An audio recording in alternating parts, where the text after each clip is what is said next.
মানুষ এই একটি শব্দের মধ্যে লুকিয়ে আছে অগণিত অনুভূতি, সম্পর্ক এবং ইতিহাস।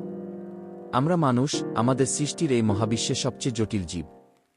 আমরা পরস্পরের সঙ্গে যোগাযোগ করি, অনুভূতি ভাগাভাগি করি এবং একে অপরকে সমর্থন করি। কিন্তু প্রশ্ন হল, আমরা কি আমাদের গুরুত্ব জানি? আমাদের কাজ, আমাদের ভাবনা এবং আমাদের সম্পর্ক কি সত্যিই মূল্যবান? মানুষের মধ্যে দয়া, প্রেম এবং সহানুভূতির প্রতিফলন ঘটে।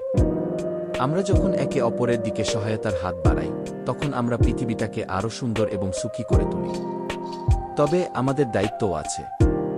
পরিবেশের প্রতি যত্ন নেওয়া, আগামী প্রজন্মের জন্য একটি আরও ভালো পৃথিবী গড়া, এগুলো সবই আমাদের হাতে। তাহলে আসুন আমরা আমাদের মানবতা ও সম্পর্কগুলোর মূল্য বুঝি। আসুন আমরা একসঙ্গে কাজ করি এবং পৃথিবীকে আরও ভালো স্থানে পরিণত করি। এই ভিডিওটি দেখার জন্য ধন্যবাদ। নতুন ভিডিওর জন্য আমাদের চ্যানেলটি সাবস্ক্রাইব করতে ভুলবেন না।